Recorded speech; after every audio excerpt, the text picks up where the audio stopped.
आज कॅबिनेटची बैठक आहे. नवीन सरकार आहे. मोठ्या प्रमाणाने जनतेच्या सेवेसाठी काम करणार आहे. कुठले महत्त्वाचे निर्णय होण्याची शक्यता आहे?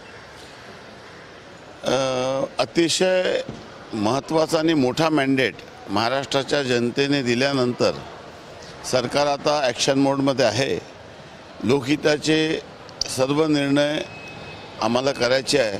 100 दिवसाचा टार्गेट प्रत्येकानेच निश्चित केलेला आहे आणि महाराष्ट्राच्या सामान्य जनतेला जे अभिप्रेत आहे, जे अपेक्षित आहे, अशा पद्धतीचे सर्व निर्णय प्रत्येक विभागाचे मंत्री आणि विभाग घेत आहे आणि माननीय मुख्यमंत्री महोदयांनी 100 दिवसात कुठले निर्णय कुठल्या विभागाने घ्यावे याबद्दल एक टार्गेट निश्चित केलेलं आहे आणि महाराष्ट्रातील सर्व विभाग लोकहिताचे जनकल्याणाचे निर्णय पहिल्या 100 दिवसात घेतील आणि त्या दृष्टीने सर्वांचं नियोजन सुरू आहे.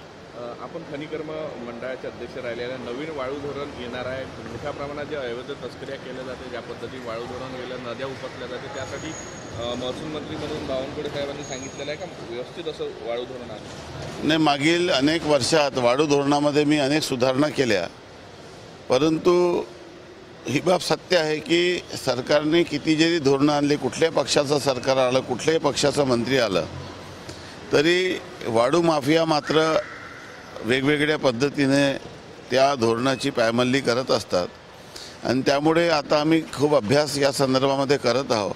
माननीय महसूल मंत्री चंद्रशेखरजी बावनकुळे यांची भूमिका देखील या संदर्भामध्ये अतिशय सकारात्मक आहे.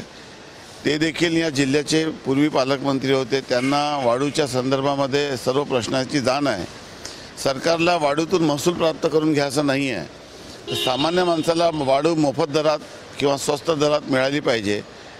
मी 1 जानेवारी 2019ला माननीय देवेंद्रजी तेव्हा मुख्यमंत्री असताना या संदर्भामध्ये बैठक घेतली होती.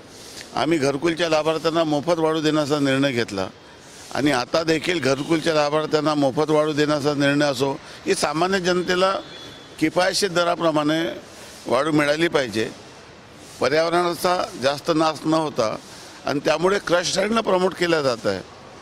सरकारचे जे मोठे मोठे प्रकल्प त्यामध्ये क्रश सँडचा वापर करून वाळूचा डिमांड आणि सप्लाय हा रेशो कशा पद्धतीने बॅलन्स करता येईल, कारण की वाळूची उपलब्धता कमी आहे आणि गरज खूप जास्त, त्यामुळे ब्लॅक मार्केटिंग होण्याची शक्यता असते आणि त्यामुळे डिमांड सप्लाय रेशो मेंटेन करणं, प्रत्येक जिल्ह्याची वाळूची गरज आणि वाळूची उपलब्धता याच्यामधली तफावत दूर करणं, त्यासाठी क्रश सँडचं धोरण आणणं खूप आवश्यक आहे.